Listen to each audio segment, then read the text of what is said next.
Приветствую вас, друзья. Вы смотрите очередной выпуск подкаста «Это вам не мешки таскать». Я Михаил Саркелей. Я Иван Святченко. Здравствуй, Михаил. Но мы Здравствуй, не одни, Иван. вдвоем. Мы втроем. Мы втроем сегодня опять. Да, Андрей, приветствую тебя. Приветствую. Втроем даже мешки таскать, наверное, веселее. Легче. Легче, да, безусловно. Мускульная сила распределяется. Да, легче. Но так молдавская прекрасная политическая жизнь воспринимать легче. Ну, тройки сейчас в Гагаузии актуальны. Имею в виду, что одну тройку не выбрали, я так понимаю. Да, тройку ты имеешь в виду ЦИК или что? Да, конечно. Наверное, Почему? поговорим. Тройку, шестерку. Шестерку. Но шестерку, по-моему, выбрали. Там две тройки. Да. Шестерки пытаются. Что-то сделать. Интересно, чьи шестерки? Ну, как чьи? Понятно, чьи. Те, кто говорят, что Шора здесь нет. Ну, это как был этот анекдот про еврея, который говорит, что Бога нет, но его есть, да? Угу. Бога нет, но он есть. Меценат у нас таким призраком. Да, он... меня здесь нет, но зачем ему быть здесь, если его люди здесь? Да? Которые, в принципе, вчера собрались в Камрате, в ДК, собрались дважды. На заседании Народного собрания в 9 часов утра и в ДК в 11 часов утра. Портит Дом культуры. Да. Ну, они назвали это чрезвычайным заседанием. Если это было чрезвычайное заседание, то, что было в Доме культуры, я имею в виду, там должны были выступать внеочередным заседанием Народного собрания, извините. Так если бы это было внеочередное заседание Народного собрания, там должны были выступать депутаты Народного собрания. Но там депутаты Народного собрания, практически никто из депутатов не выступал. Открыл, значит, заседание исполняющий обязанности председателя, тут греет место для Константинова, который пока не знаю где, то ли в Приднестровье, то ли не в Приднестровье. Ну, почему в Приднестровье? Это самый Николай Орман же. И задал тон Михаил Формузал. Неожиданно. Неожиданно, да. Такой агрессивной речью, такой полушизофренической, с моей точки зрения. С одной стороны, с призывом к Кишиневу: общайтесь с нами, не делите нас на хороших и плохих. А с другой стороны, я, говорит, слышу, здесь пытаются создать рабочую группу, чтобы идти и договариваться с Кишиневым. Никаких встреч с Кишиневым, никаких договоренностей, пока они... Потому что они перестали быть гарантом, говорят, гагаузской автономии. И, говорит, я, говорит, согласен, чтобы гарантом гагаузской автономии выступила Германия. Германия? Германия, да. То есть корни семейные дали о себе знать. Это корни новой жизни после башканской. Ну, мне кажется, что господин Формузал прав, имея в виду, что европейская интеграция зиждется на всем континенте. Угу. Гарантией автономии будет и Германия, и другие 26 стран Европейского Союза. Более того, я бы сказал, что вот все эти люди, которые нам все говорят про то, что вот автономия Гагаузии в опасности и так далее, не понимают, что лучше гарантий для автономии, чем внутри Европейского Союза, нету. Ну, я понимаю, что ты пытаешься искать в этом какое-то рациональное зерно выступления Формузала, но я думаю, Формузал не это имел в виду. Ну, мы шутили до эфира в том, что мы можем гарантировать, и Австралия может гарантировать, там, не знаю, там, десантом кенгуру. Да. Но смысл в том, чтобы гарантия, мне кажется, должна быть в том, что это должна быть автономия, которая функциональна, которая работает для своих граждан, а не для каких-то... Для жителей. Ну, жителей, да. Для жителей автономии, а не для меценатов. Для того, чтобы не создавать такие условия, в которых бизнес уходит из автономии, несмотря на комфортные какие-то налоговые режимы, которые даются той же автономии. Но, опять же, мне это видно, наверное, и извне, но... Вот я читал про какой-то фургончик, что они хотели фургончиком куда-то в Европу поехать и объяснять что-то. Ну да, это, в принципе, это мероприятие было созвано, с моей точки зрения, не столько для того, чтобы консолидировать местную публику, имеется в виду жителей гагаузской автономии, вокруг тех, кто собрался в ДК. Они, кстати, там не смогли, так и не смогли заполнить зал. Там 380 мест. Он был не то что полупустой, там всего лишь навсего треть мест была заполнена. Меньше 2/3, получается, там людей собралось. На бенефис Формузала. Да. На камбэк, или как там камбэк? Камбэк Формузала. Ну, собралась 1/3 зала. В СССР возвращался Будулай, а тут возвратился Формузал. Но мне, кстати, очень понравилась идея с этим фургончиком и гастролями по Европе.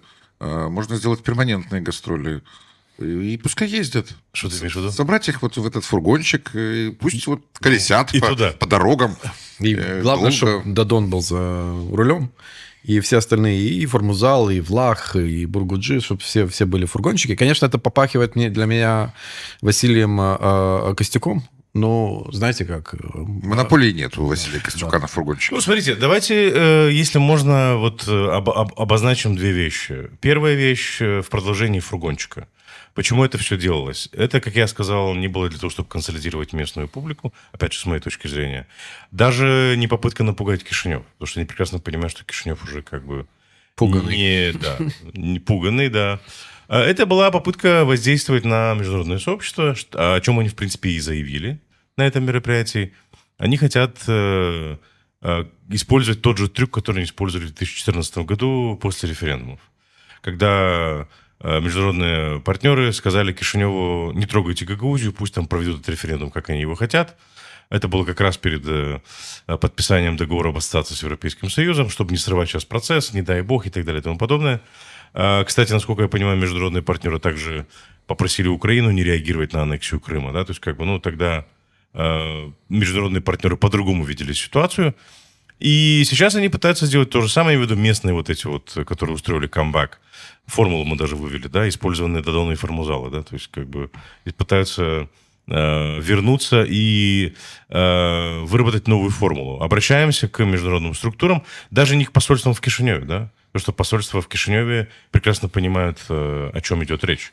Они хотят идти в Брюссель, хотят идти в Бундестаг, и там устраивать такую лоббистскую кампанию для того, чтобы создать как можно больше шуму и таким образом воздействовать на международное сообщество, чтобы оно уже позвонило в Кишинев и сказало: давайте оставьте Гагаузию в покое, это нарушение ее компетенций, нарушение там Европейской хартии местной автономии и так далее. Хотя на самом деле ничего подобного здесь нет, просто Гагаузия показала, что она этими компетенциями пользоваться самостоятельно не умеет, она предоставила их в интерес Кремлю.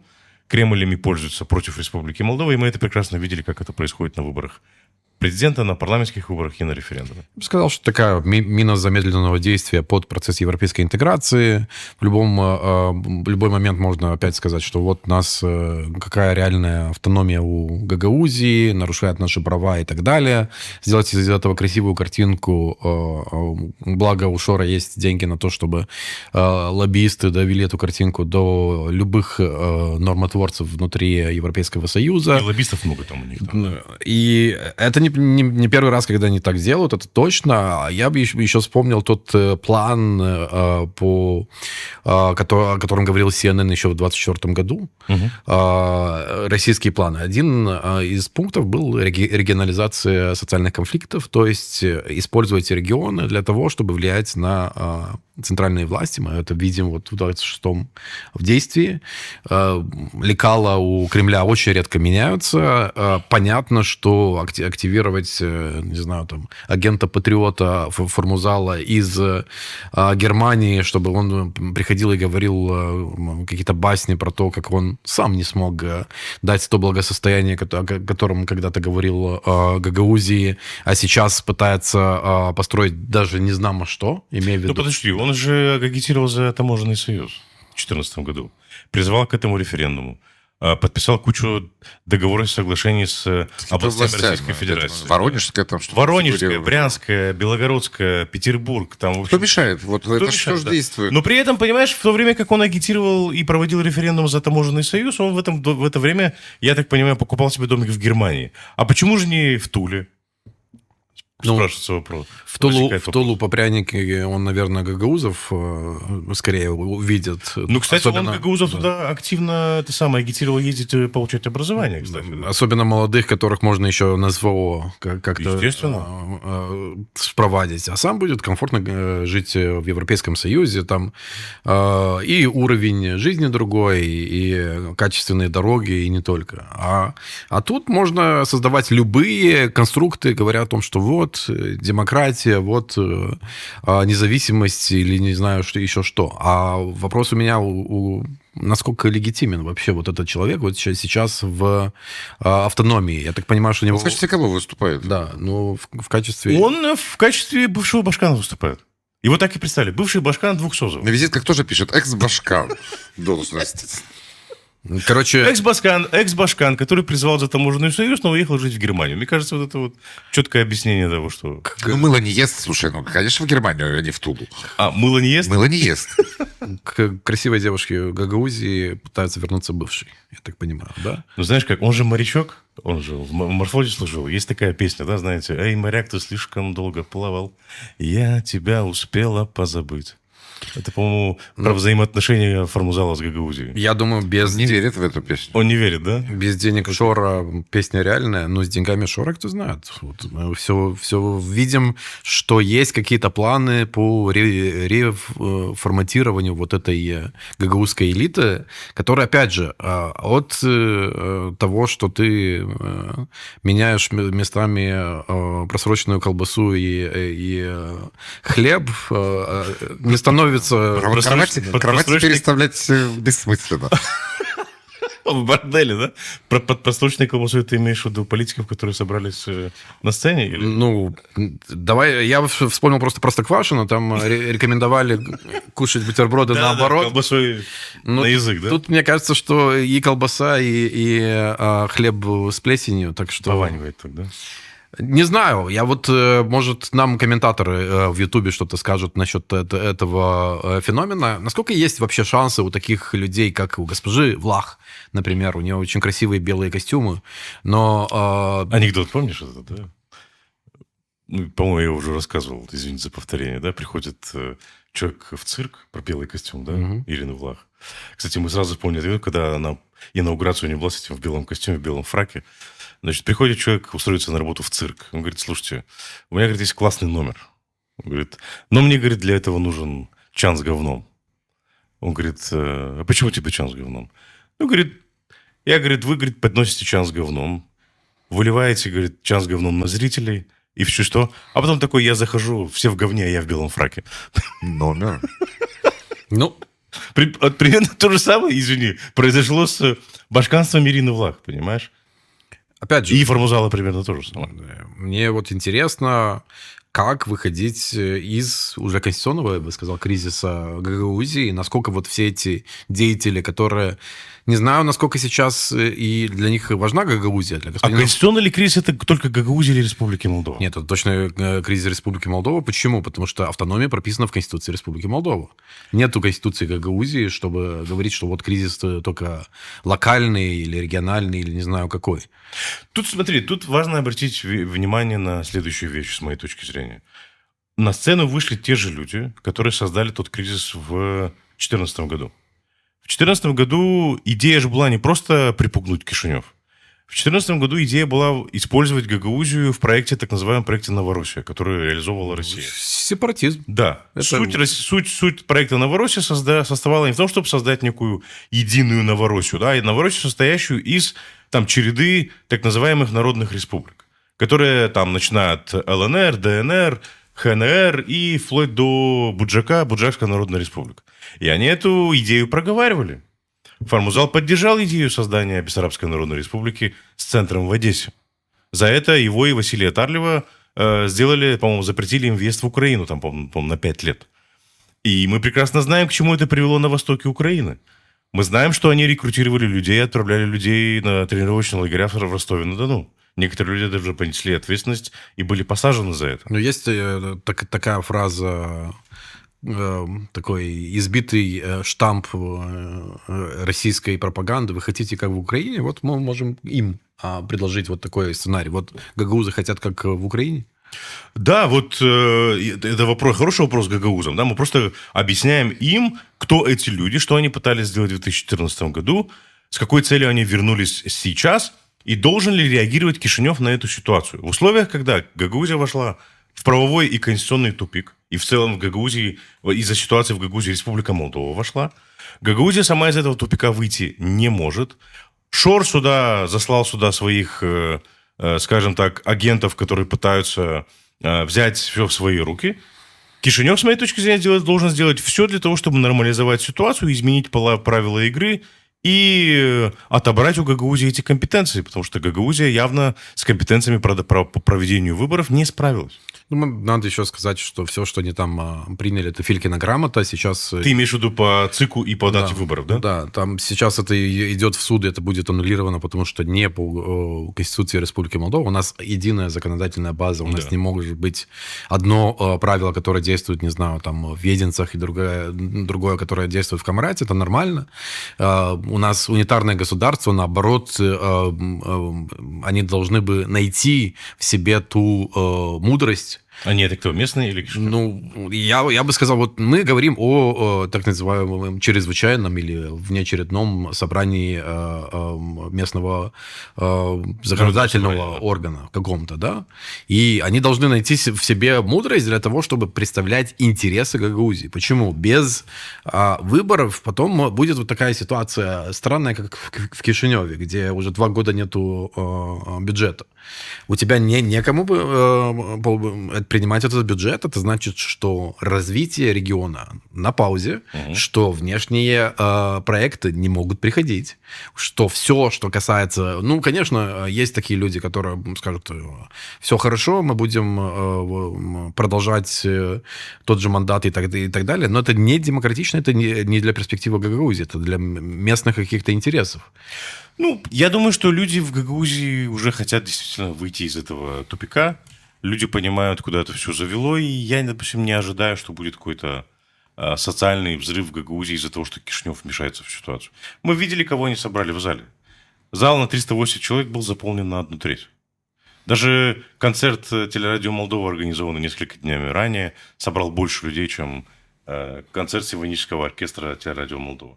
Собрал больше людей, чем вот эта вот сходка. Хотя они пытались убедить людей в том, что Гагаузии Гагаузия сталкивается с экзистенциальной угрозой. Такие слова знают, боже мой. Да, представляешь? Ну, Не верят в аэропорт. Одновременно. Вот экзистенциальные угрозы и аэропорт в Чедерлунге. В Германии не такого наберешься. Там много философов. И художников. Когда... Из Австрии. Да, знаю. Когда ты такой гастролирующий отец гагаузской демократии, приходишь только тогда, когда тебе это интересно. Это же было в прошлом. Что же вот так? Про художников из Австрии. Нет? Ну, мы Моцарта вспоминали. Он тоже художник. Композитор, но художник. Ну, рисовал, но для себя. В глубине души.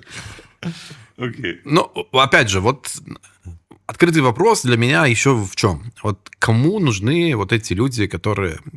Ну, Клейма негде ставить. Там, вот так здесь. Официальная позиция вот Шора, что он уходит, да, там, закрыл все свои социальные проекты, не выдает те гроши, которые он кому-то там оплачивал и так далее. Вот все эти люди, которые были в связке с ними, и мы видим, что у них еще какие-то внутренние терки есть. Есть Петров, которого отстранили, потому что у него уголовное дело. Я не исключу, что Петрова отстранили, чтобы открыть дорогу Формузалу. То есть он от отца... гагаузской демократии спуститься до... Не, ну подожди, давай назовем вещи своими именами. Значит, выборы, вернее как, кто будет Башканом в 23-м году, решала Москва. Так или не так? Формузал в этих выборах участвовал. Ну. И Москва вместо Формузала сделала ставку на женщину, которая не умеет писать, не умеет говорить, не умеет читать. Но мне кажется, тут все очевидно, куда скатился Формузал.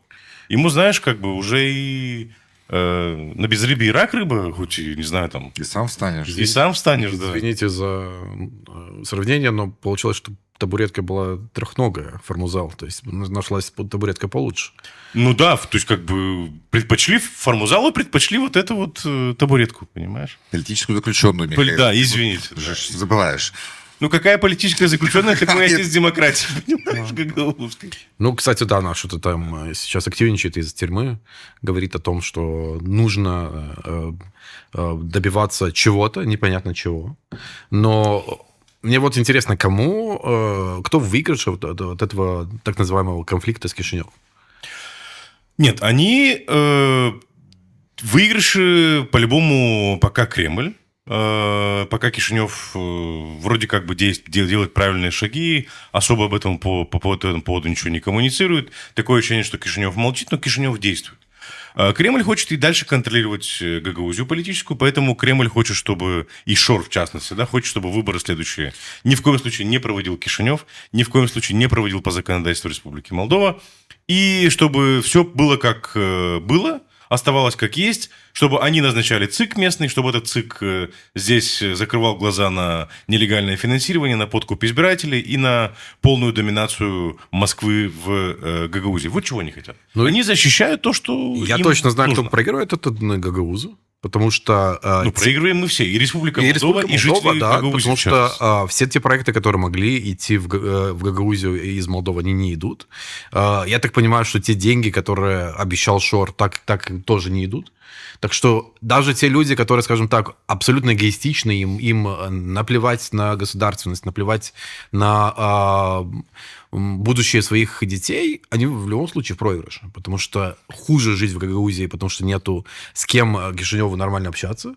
Этот конфликт, опять же, никому не нужен, кроме Кремля. Конечно. Ну, давайте несколько цифр. Гагаузия, обладая особыми компетенциями в области налогов. Да? Больше налогов остается в Гагаузии, в гагаузском бюджете. Бюджет Гагаузии на сегодняшний день больше, исходя, то есть из расчета на душу населения, он больше, чем любой другой бюджет административно-территориальной единицы, любой административно-территориальной единицы в Республике Молдова. Даже больше, чем в Кишиневе, кстати, да? На душу населения, имею в виду. Но при этом в Гагаузии самый низкий уровень заработных плат по Республике Молдова. В Гагаузии самый низкий уровень регионального валового продукта. Да, чем по сравнению с другими регионами, на душу населения, опять же, да. То есть Гагаузия никак не может пользоваться своими этими компетенциями для того, чтобы повышать качество жизни жителей гагаузской автономии. Единственный, кто этим пользуется, этими компетенциями, ими пользуется Москва. И опять же, Москва использует эти компетенции Гагаузии против Республики Молдова и против граждан Республики Молдова, в том числе граждан Республики Молдова, проживающих в Гагаузии. Ну, такой себе расклад. Я вообще не понимаю в этом. То есть какой-то сугубо экономический интерес, возможно, был тогда, когда Шор открыто говорил, что вот, будем платить всем зарплаты, пенсии, надбавки и так далее. И откроем аэропорт. Да. Аэропорт, выкопаем море и вообще сделать у нас тут рай. Да. 500 миллионов евро, но кто-то все-таки обещал инвестиции. Конечно. За 2 года. Где? Кто-то все-таки поверил в это, да? Кто-то, может быть, и поверил, да, но это, конечно, тоже показатель Мне кажется, что странных людей. та же табуретка не верила в такие... Не, ну что табуретку? Табуретку, там, что там, Шапард или как-то, извините, я, может, неправильно произношу, как бы, Картье, одно, второе, цацки навесили, и все. Ну, это все муж. Не Муж, надо. да? Не надо. Я понял. А просто удачно. Поклёп. Подарили. Подарили, да. Подарили. Ну что, ждем дальше, смотрим, следим за ситуацией, ждем решения Конституционного суда по Да, там же обращению. Минюст пошел в Конституционный суд. Да, да. Ждем реакции Кишинева с этой точки зрения, да, и будем комментировать ситуацию дальше.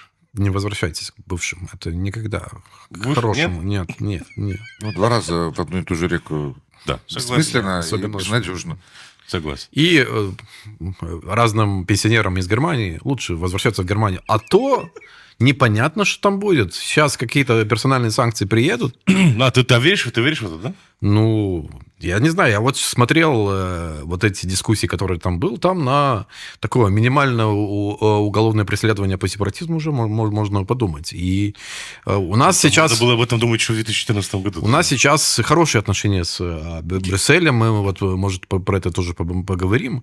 И не дай бог вот какому-то пенсионеру, который хорошо себе живет в Германии, какие-то персональные санкции, он потом не зайдет. Превратиться в Василия Тарлева, которого даже в Румынию запрещен въезд. Ну, Не сможет поехать. ну, агробизнес могут вместе. Тарлев тракторист, а он будет, не знаю, там, пахарь. Прицепщик. Кузнец своего счастья. Окей, ну да, хорошее, кстати, замечание, да. Пенсионеры из Германии, прислушайтесь к тому, что говорит Андрей Курар. Все под Богом ходят. Все под Богом под ходят. Брюсселем. Да. Ну что, давайте поговорим про Днестр. Загрязнение на Днестре у нас, да, случилось. Значит, из-за обстрелов России по энергосистеме был удар по Новоднестровской, по-моему, называется, Да. ГРЭС, да? ГЭС, извините, ГЭС. да. ГЭС. И там значит, из-за этого утекла какая-то жидкость, нефтепродукты в реку Днестр. К чему это привело? Это привело к тому, что на севере страны несколько городов остались без воды, которые брали воду из Днестра. В частности, Бельца. Флорешты, по-моему, да, и Сороки, и Дроки, если я не ошибаюсь, тоже. Да, Да? там еще есть малый населенный Еще пункт. малый населенный пункт, да. Значит, насколько я понимаю, Кишиневу пока ничего не угрожает, потому что выше по течению от водозабора Вадлы воды, где значит, берет воду для Кишинева, чуть выше по течению установили эти заградительные сооружения, абсорбирующие, которые, в принципе, впитывают все эти нефтепродукты. Новых пятен в Днестре нету, вот это вот пятно, оно растеклось, оно должно, скажем так, стечь ниже по течению, для того, чтобы уже вот эти вот города на севере Молдовы могли опять брать воду из Днестра. Ну, опять же, сегодня господин Хаждар, министр, говорил о том, что если 48 часов будут те же результаты, то, возможно, мы уже хотя бы вот Бельцам откроют водоснабжение, потому что это большой город, и там сложно с этим. Сейчас поговорим у каждого, у кого длиннее цистерны. Да, кстати. Но я бы сказал, что многие забывают про то, что надо проговорить, что это из-за бомбежки Российской Федерации. Российской агрессии. Давайте. И если бы не было вот этой войны, у нас вот этой экологической ситуации не было бы. Ну да. И сейчас мы говорим о том, чтобы решить социальную проблему водоснабжения, но проблему экологии мы будем решать еще десятилетиями потом. Почему? Потому что есть популяция рыбы, есть фауна, флора. Все там будет долго восстанавливаться после этого загрязнения. И можем сказать напрямую спасибо Путину за вот такую вот ситуацию. Вот те, которые говорят, а что, это не наша война, нас не касается. Ну, кроме тех дронов, которые долетают до Республики Молдова... Ну, нарушают наше воздушное пространство и даже попадают сюда, да? Да, и опять же, возможно, сегодня и об этом поговорим. Ну, давайте скажем, просто чтобы... Там просто много нет. Там последний дрон, который упал, был с боевой частью, я правильно понимаю? До 50 килограмм тротила. 50 килограмм тротила. Я всегда сравниваю, потому что это абстрактное число, да, вот в технической стороне это используется столько для подрыва трехэтажного дома. То есть 50 килограмм тротила. Да. Либо 200 метров воронка. Нет, открытой местности, вот, например, когда ты подрываешь какие-то там Halle Entrepreneur. То есть вот 200 метров он может, скажем так, поразить, да? уничтожить жилое помещение и так далее. Вот представьте себе, что вот это долетело до Республики Молдова. И у нас, опять же, есть разные люди, которые говорят, в том числе, например, господин Вершинин, который говорит, а что вы нам не рассказали про этот дрон, который долетел? Майя Санду, ты где? Я не знаю, если Майя Санду должна была рассказывать господину Вершинину, но, к сожалению, у нас это уже такая реальность, к которой привыкаешь, что у нас долетают дроны. Да. И вот реальность угрозы России, мне кажется, все больше должно быть понято, потому что я смотрел интервью с людьми в Сороках и Бельцах, многие говорят, не знаю, там что-то в Украине произошло, какая-то авария. Не говорят о том, что реально произошло. Мне кажется, просто отказываются в это верить. Ну, ты закрыл глазки в домике. Да. Ну, просто в домике уже 4 с лишним года не получается находиться, а люди как-то все еще хотят. И в этом домике уже нету воды. Да, вот уже нет кстати. воды. А может быть, прилетит что-то с неба и упадет. Да. Кое-что. Я сейчас не в качестве обвинения, просто в Бельцах тоже, судя по результатам голосования, тоже не очень, тоже в домике находятся. Да, тоже не хотят верить в то, что Россия напала на Украину и ведет эту агрессивную преступную войну. Кажется, самое ироничное, что первое ответил на крик помощи мэра Бельцев муниципий Ясы. Ясы, да. То есть, логично, что Ясы близко к Бельцам, там 80 километров. Да. И первая помощь пришла из Яс. Из Яс. То есть, так называемый русскоговорящий город Бельцы обратился к румынскому муниципию. Муниципий, конечно, помог, потому что братья. Давай, кто помог? Правительство, кто помогает, потому что в Бельцах как бы ситуация еще не разрешена, то есть подача воды из Днестра еще не возобновлена. Значит, и туда подвозят воду, я так понимаю, людям. Да, каждый день, кто в цистернах, кто в бутылках, да. Значит, правительство ежедневно привозит в Бельцы по 90 тонн воды. До 100. до 100 тонн воды. Мэрия Яс привезла воду для Бельц, да, сколько не сказано, даже мы не знаем сколько, но там, видно, там бутылки большие, да. Мэрия Кишинева подвезла в Бельцы воду, значит, единожды в объеме 30 тонн. Иван Чабан на этом сделал большой пиар, я так понимаю. Иван Чабан в эту тему почему-то тоже вклинился, я, честно говоря, не понимаю, почему. Пробы берет. Пробы берет, да, на Днестре. Почему-то возле Кишинева берет. Да, а не на севере. Извини, на севере у нас случилось. И Все хорошо. Не, смотри, он говорит на пробы у Кишинева и говорит, что, Что без смотрите, места я вот чистые. Кишинева взял, вода чистая, чего вы не открываете Бельцем? Так, блин, тебе же сказали, до тебя еще не дошло и вряд ли дойдет, потому что установили эти заградительные сооружения.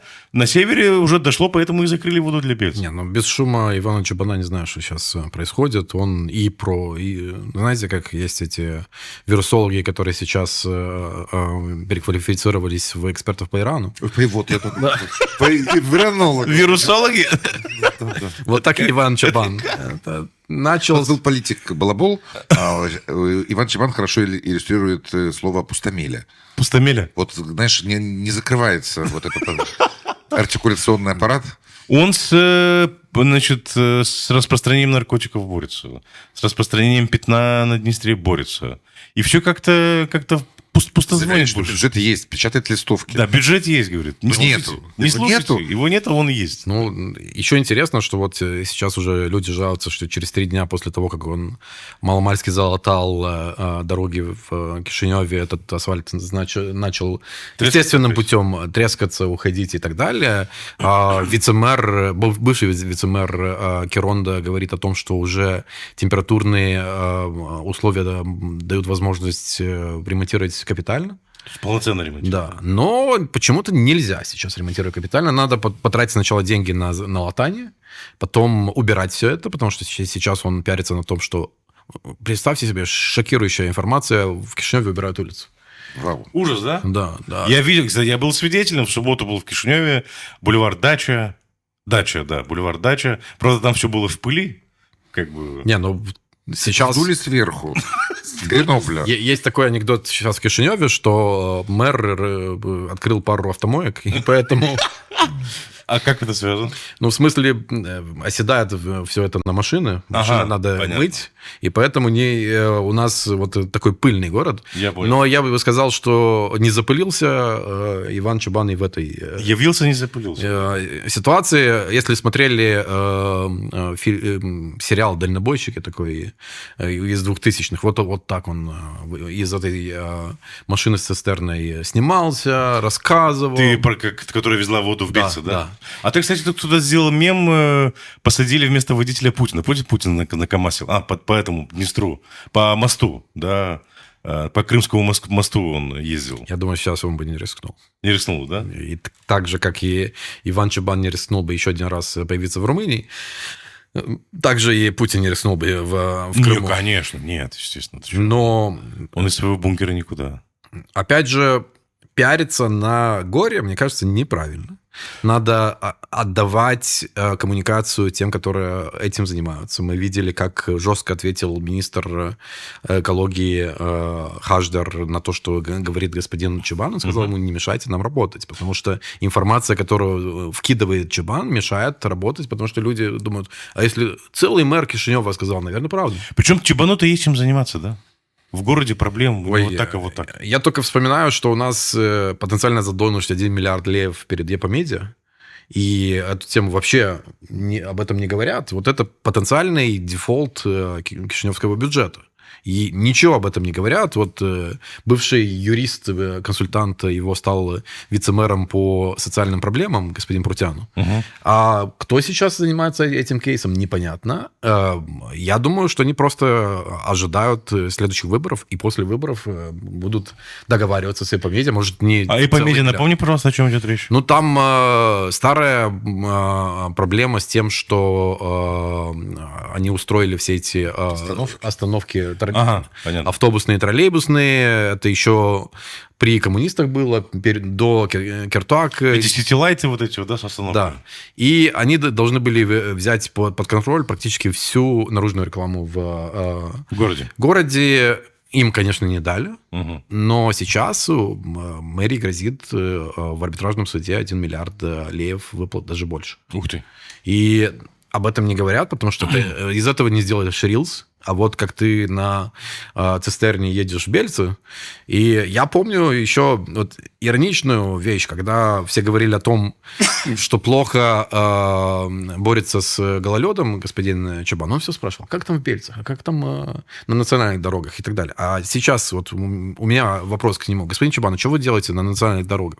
У вас что, мало проблем в Кишиневе? Не, ну подожди, понимаешь, как бы свои-то проблемы зачем решать, если можно обратить внимание на проблему соседа? А что вы на меня спрашиваете? А вот у них. А посмотрите, вот что у них. Можно- Это вот аутизм, понимаешь? Сам Можно классический каплю вот в море. Америка бомбила Югославию. Да. А у вас А чего они полезли в Ирак? в США чернокожих убивают? Да. Это абсолютный аргумент в стиле Путина. У вас тут в ГУЛАГе это самое заморили, а у вас там, посмотрите, что у вас очень знакомый делают. И свободу Анжели Дэвис. Да, и свободу Анжели Дэвис, да, согласен. Ну, я так думаю, что мы вроде как... Да, еще тут про фейки важно сказать, да? Я думаю, и про Усатого тоже. Да, вот, да. Усатый- Да, подожди, кроме Усатого еще и Костюк, я прошу прощения. Да, Да, давайте с Костюка. Да, потому что- Костюк начал на этом тоже пиариться. Такой 10 дней, говорит, второй по величине город Республики Молдова стоит без воды. У меня вопрос, а почему господин Костюк, имея такое большое количество сторонников, чем он хвастает постоянно, да, почему он не организовал подвоз воды для жителей Бельц? Если и действительно, город испытывает сейчас проблемы, сложности. И это объективная проблема, да? Во-первых, ты назови, из-за чего проблема. Во-вторых, помоги людям как-то преодолеть этот кризис. А ты на этом пиаришься. Пытаешься упрекнуть тех, кто, на самом деле, мы же не можем сказать, что правительство не работает. В частности, министр экологии. Он же пытается все сделать для того, чтобы устранить проблему. Мне кажется, все его хвалят за его эффективную коммуникацию, Да, постоянную коммуникацию. довольно регулярно все появляется в публичном пространстве, что раньше не было замечено. А тут вот такая проблема возникла. И, И тут, Люди кстати, слышат. важно сказать, что там же скрылась еще одна проблема. Вот сейчас нет воды, они не могут брать воду из Днестра. А из артезианских скважин тоже брать воду не могут, потому что они все прогнили, я правильно Там целый скандал. И самое интересное, что это повторяющийся скандал. А в январе была проблема в Бельцах, опять же, с водоснабжением. Они, опять же, открывали эти артезианские скважины. Там все проржавело, ничего не работало. Работает одна, когда там пиво производят из Да. этой воды. Понятно, что... Как он называется? Этот самый... Я специально не сказал, чтобы не делать рекламу. Да, ладно, чё. Называется Бирмастер, Бирмастер. да, окей. Хорошее пиво с севера Республики Молдова. У нас с ними нет контракта, как бы, поэтому, да. Напишите нам. Да. В этом смысле... всем троим. Напишите. И заключите. А что? Ну, и если местные Я беру на себя производители безалкогольное. Гагаузии не хотят. У них очень хороший, кстати, лимонад. Я бы... Как бы давайте туда уже не будем заходить. Просто вернемся к тому, что единственная скважина есть у них, да, артезианская. Да, и она работает. Это на весь город. Нет, там много скважин, большинство проржавели. Мы видели господина Петкова, который все переводил стрелки на местный АП-канал. Но в январе месяце у тебя такая же проблема была. То есть ты не мог с января до марта То есть хотя бы... Петков оказался хорошим пропагандистом, но плохим мэром, я правильно понимаю? Ой, а кто-то ожидал от него, что он будет хорошим мэром. Ну, я не знаю. Мне кажется, что это такое- Усатый, может, ожидал. Подсадная утка для Усатого просто. То есть все ожидали от господина Петкова, что он будет таким глашатым Усатого, знаете, как в этом Lord of the Rings был род Саурона. Вот он род Саурона, род Усатого. Но Усатый сейчас... Усатый, кстати, да. Он Кстати, в это время где-то в командировке. Не гуглите род Усатого. Не гуглить. А что там? Да я попал. Ужас просто. Видишь, чем они занимаются в Watch Dogs? Мы тут как бы прилично Да, дети, я считаю, вот приличные дети-отличники. Усатый где-то в Европе в командировке обратился к бизнесменам, говорят, ребята, это самое, расставьте бусики, говорит, микроавтобусы по этим микрорайонам, в каждом, что было по 2 тонны воды. Ну, в общем, как бы, таким образом Усатый поставил городу 30 тонн воды. Я думаю, тут соревнование такое комсомольское, типа... Ты вот больше... Чабан 30 тонн, тогда я тоже 30 тонн. А может, 31. Да. То есть не для того, чтобы... Я, например, если я бы был вот представителем партии, которая управляет де-факто городом довольно-таки долгий период времени, Да. у которой база... С 15-го года. если Да, не ошибаюсь. у которого база выборщиков, Избирателей, да. избирателей, я бы оставил все эти командировки, хотя бы вернулся и был бы со своими избирателями. Ну, кстати, да, это, мне кажется, что это уровень кризиса, который, мне кажется, стоит того, чтобы прервать всю свою командировку и вернуться в город. Дадон на этом тоже пиарится, да, привез туда сколько? 90, сколько там воды? 30 тонн воды тоже, да? Из Купчино Флорешт. Ну, тут тоже интересно, что как он привез из Купчино и свои Флорешт. Я надеюсь, что он представит какие-то платежки в этом смысле. Если это по тем тарифам, которые есть в Купчино и Флорешт. В Купчино один из самых больших тарифов для воды. Вода, опять же, из артезиальных скважин. Это очень дорого обходится местному населению. Если местное население платит за эти деньги, лучше бы платил из Кишинева, чтобы доставлялась эта вода. Или из тех же Яс. Вот было бы интересно, если бы Дадон купил из Яс воду и доставлял в Бельце. Это, мне кажется, было бы символично. Ну, Чабан тоже, может, хотел бы покупать в Ясах воду, это вот не получается. Не получается. Но он может попросить Булгака или Протяну, чтобы пошли и купили. Может быть. Слака еще может. Да. Ну, давайте про фейки. В социальных сетях активно, значит, разгоняют фейк об украинском грузовике с топливом, который якобы перевернулся на мосту в Атаках, и тем самым загрязнил Днестр. Реальность же состоит в том, что масляные пятна появились на 30 километров выше по течению. Что же на самом деле произошло на реке Днестр? Слишком много спекуляций, мне кажется, тоже надо это каким-то образом разъяснить. Ну, мы и разъяснили, да, был удар по Новоднестровской ГЭС, и там разлилось пятно.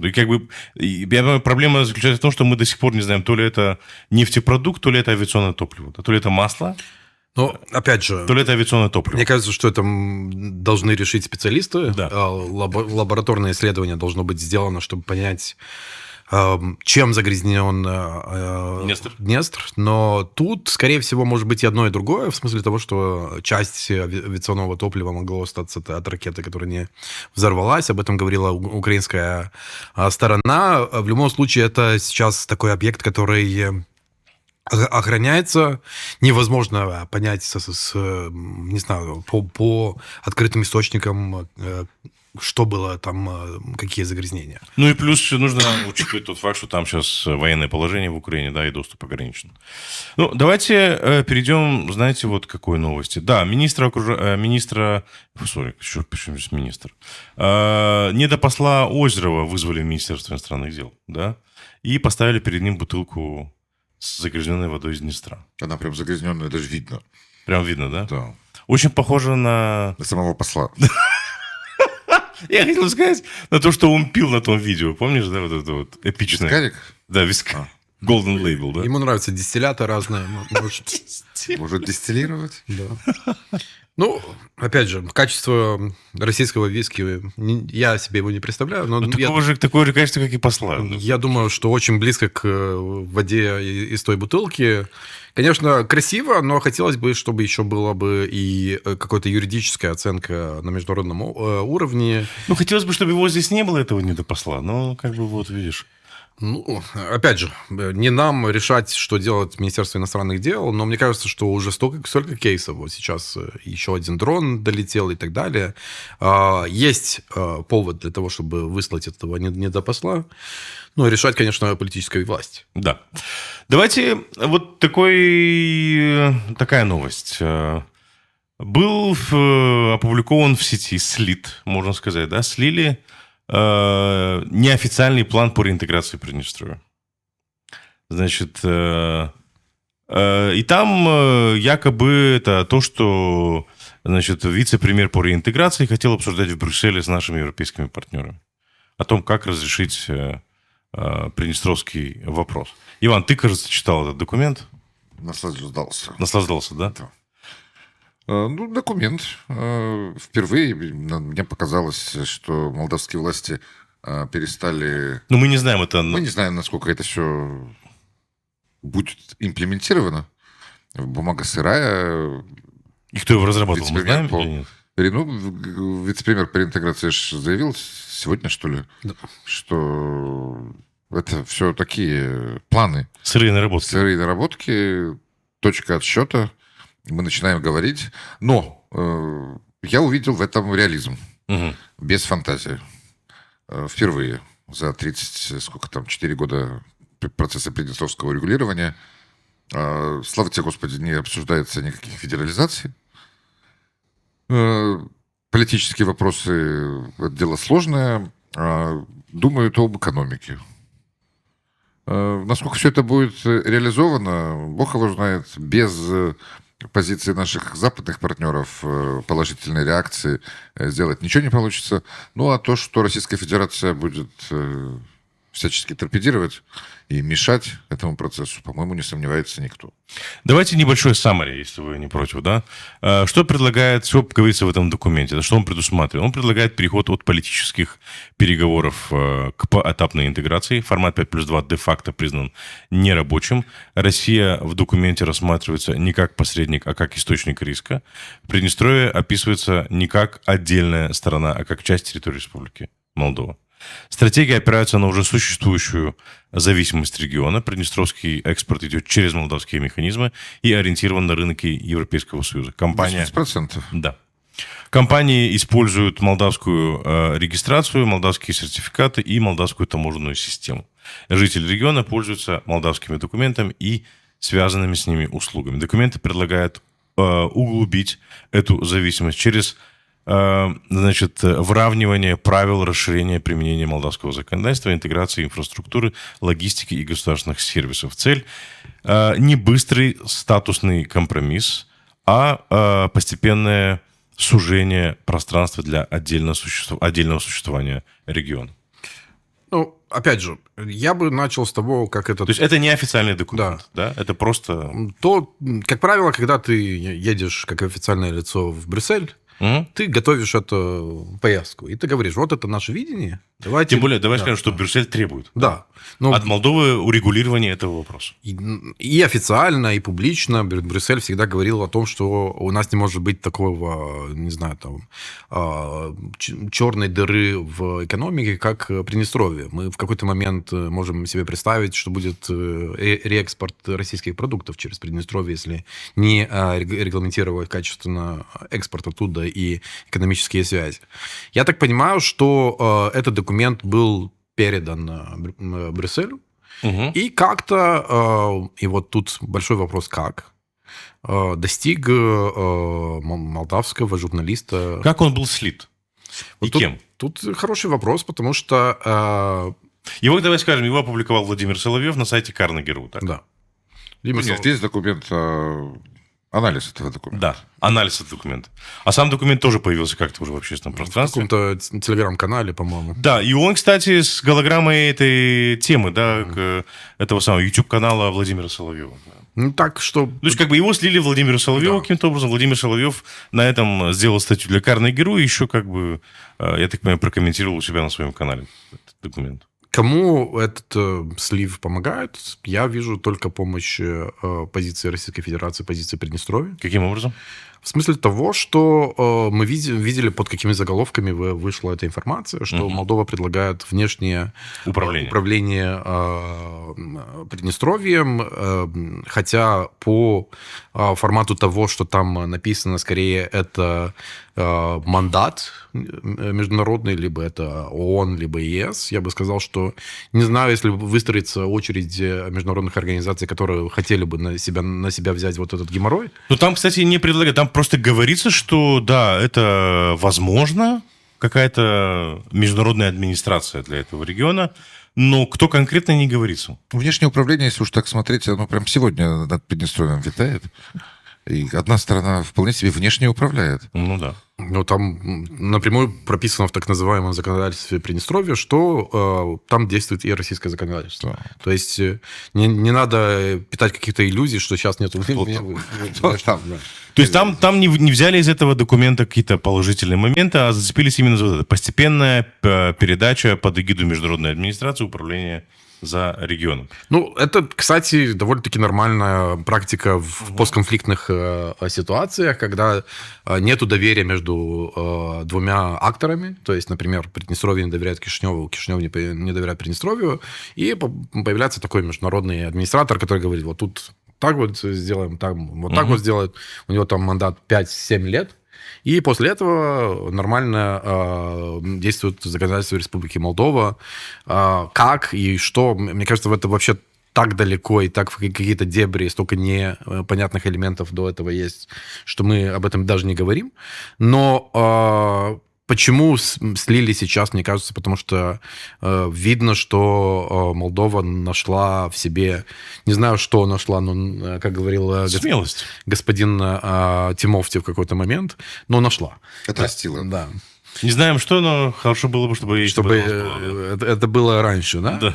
Вот видим конкретные сейчас предложения, типа снимите административные эти пропускные Посты, так называемые. посты, которые, мне кажется, что вообще это стыд для Республики Молдова, что граждане Республики Молдова должны через них переходить, и мы отремонтируем вот эти дороги, где они стоят. То есть там, мне, например, сложно представить. Из того, что я говорю последние несколько дней, но там просто... Я давно там не был, да, кстати, на левом берегу Днестра.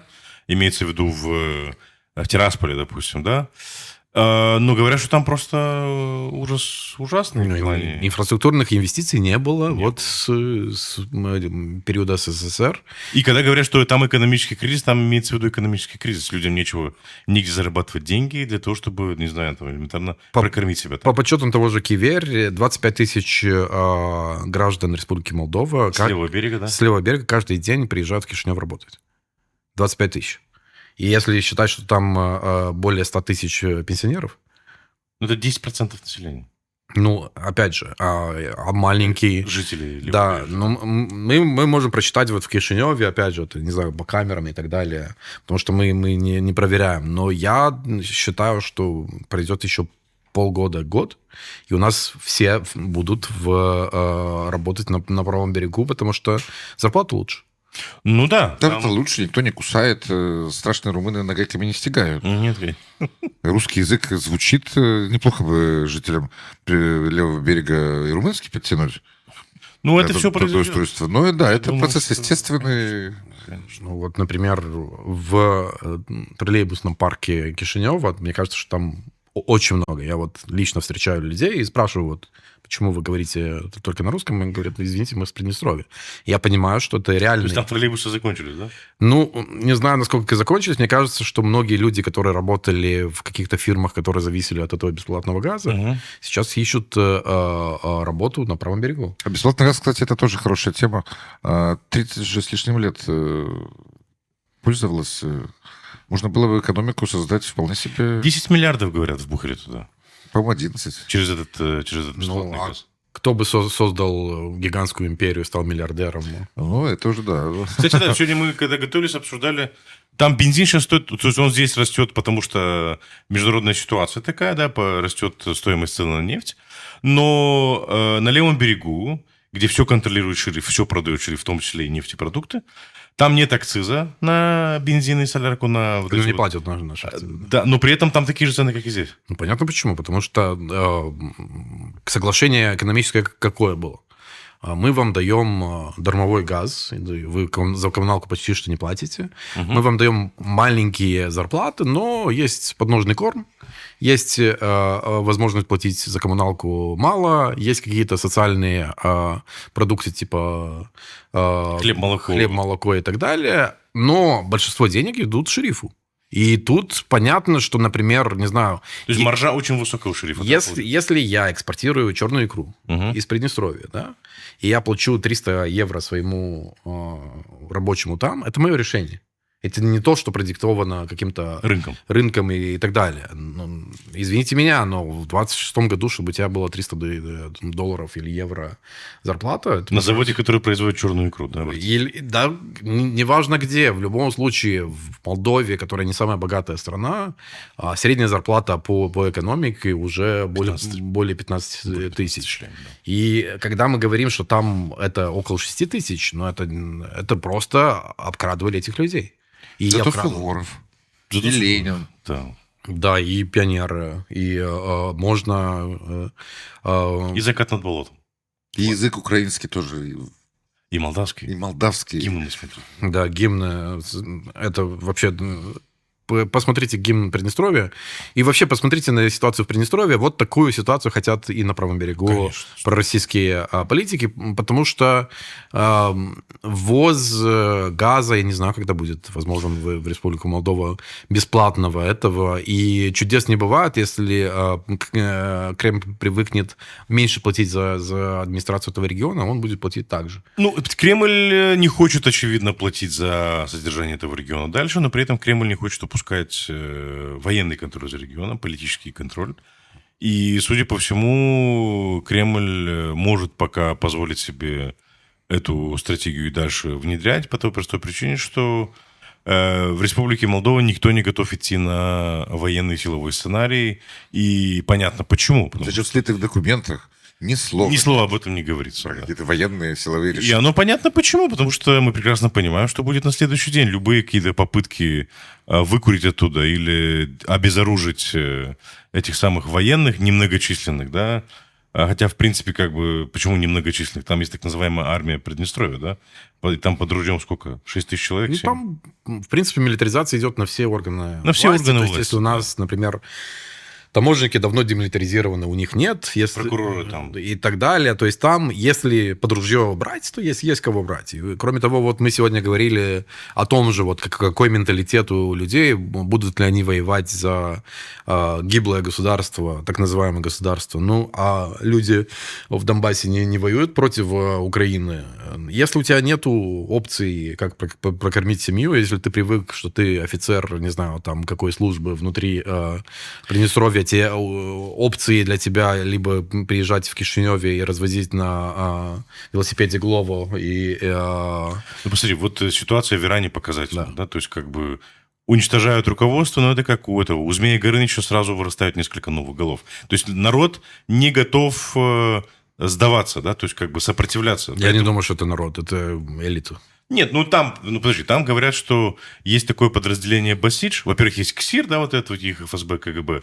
И есть Басидж, где там 16 миллионов человек, которые идут в этот Басидж для того, чтобы получать социальные льготы. И они как бы фанатично преданы этому режиму. А это 16 миллионов людей под ружьем, по большому счету. Это социальная база для иранского режима. Здесь то же самое. Мы не можем отрицать того факта, что там есть на левом берегу большое количество людей, которые поддерживают эту ситуацию. И как только ты начинаешь какие-то силовые действия, ты даешь им повод, скажем так, защищать то, что им кажется важным для защиты. Понимаешь? Ну, опять же. А мозги-то промывали там все 30 лет? Да, я рассказывали им. Хотел сказать, что они будут шокированы в том, что так называемый нацистский режим Кишинева вот даже в слитых документах не говорит о каких-то там нападениях. Нету карты батьки про то, как Откуда готовилось нападение на Тирасполь и так далее. Мне кажется, что можно уже переписывать эти исторические документы их и, кстати, переводить на румынский язык обучение, так что, потому что им нужно будет этим людям, которые потом приезжают в Кишинев, и у них проблема с языком для того, чтобы... Посмотрите на Гагаузию. 30 лет вроде живет в едином правовом политическом пространстве Республики Молдова, но посмотрите, как голосуют люди и что они думают про Республику Молдова. Им здесь внушили то, что Республика Молдова не является гарантом существования гагаузской автономии. Но как она не может являться гарантом, если она сама по своей доброй воле, Республика Молдова, предоставила гагаузам эту автономию? Не было никакого международного соглашения, не было никакого давления на Республику Молдова. Это было чисто суверенное решение парламента Республики Молдова. Поэтому только Республика Молдова может выступать гарантом существования гагаузской автономии. Но здесь все думают иначе.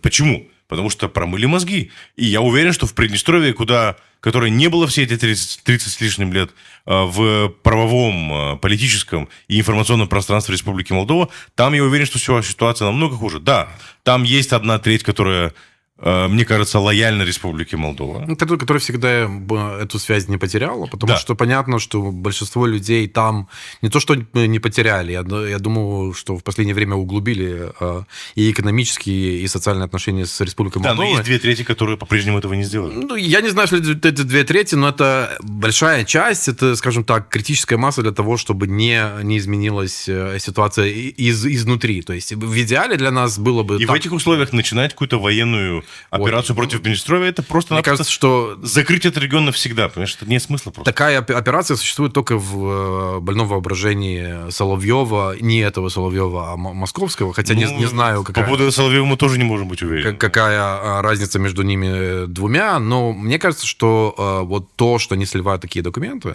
это показатель того, что они боятся новой позиции Республики Молдова. То И есть они боятся этой реинтеграции, правильно я понимаю? да, они боятся, что вот эта реинтеграция будет успешна, Мгм. и что люди поймут, что их обкрадывали. Да, 30 лет морочили голову совершеннейшей ересью. Не 30 лет их имели... Ну, в смысле того, Драли, как сидоровых коз, понимаешь? у тебя бесплатный газ, бесплатная электроэнергия, и ты платишь в 3 раза меньше, чем в стране, где нет бесплатного газа и бесплатной электроэнергии зарплаты.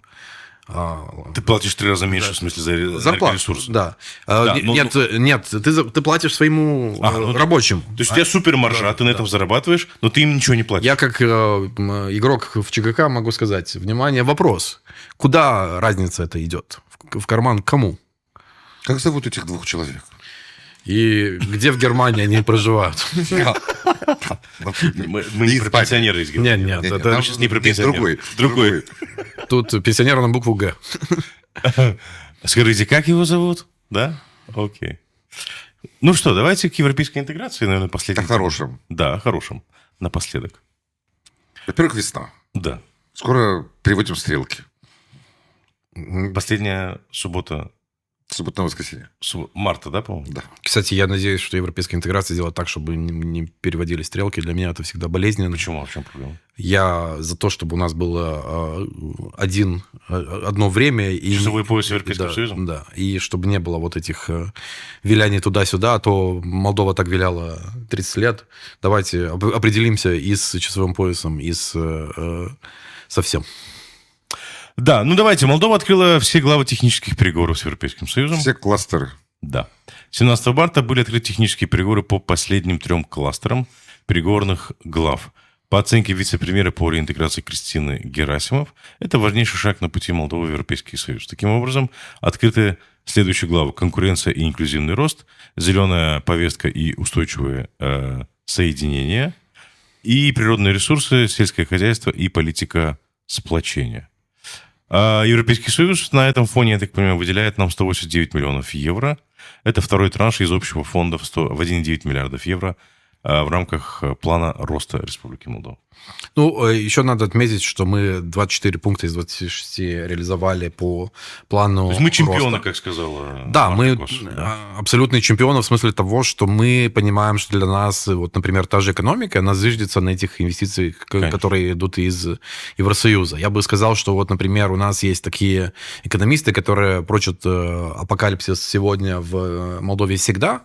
Вот эти деньги, которые идут в Республику Молдова, они гарантируют, что у нас будет меньше инфляции, что у нас будут и частные инвестиции намного больше. Почему? Потому что часть этих денег еще пойдут на гарантии частных инвестиций в Республике Молдова. То есть частные бизнесы либо из Молдовы, либо из Евросоюза придут и будут создавать рабочие места. Но то, что мы открыли все 6 кластеров, это говорит о том, что в Брюсселе понимают, что Молдова means business по-английски это звучит, то есть не играется в евроинтеграцию, как некоторые страны, вот, например, как Сербия, которая то хочет в Евросоюз, то не хочет в Евросоюз. Венгрия, да, которые в Европейском Союзе, Ну, не совсем. я думаю, что сейчас многие кусают локти, что они в 90-х приняли Венгрию, потому что они блокируют очень много решений, не только по Украине, и создают большие внутренние проблемы Евросоюзу. Да.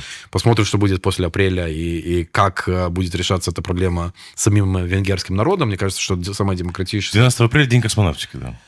Кто-то может полететь. Улететь в космос, да. Это вторая сумма, второй транш из 1,9 миллиардов. Значит, в прошлом году Молдове выделили первый транш 289 миллиардов, сейчас выделяют 189 миллиардов. Да, премьер-министр Александр Мутянов говорит, что эти деньги направят на энергетику, строительство региональной больницы в Бельцах, расширение доступа к питьевой воде. Актуальная тема сейчас, да, в ряде населенных пунктов, развитие услуг по уходу за детьми, поддержку молодых людей на рынке труда. Ну, достойно. Я думаю, что надо держать вот этот темп. Надо ликвидировать вот те две задолженности, которые есть по этому плану. Тут принцип more for more, больше за больше. То есть, если мы больше делаем, то Больше получим. мы еще можем рассчитывать после 2027 года на так называемые фонды де преодираре, то есть реальные деньги, которые уже идут в помощь Республике Молдова для интеграции. Переступления.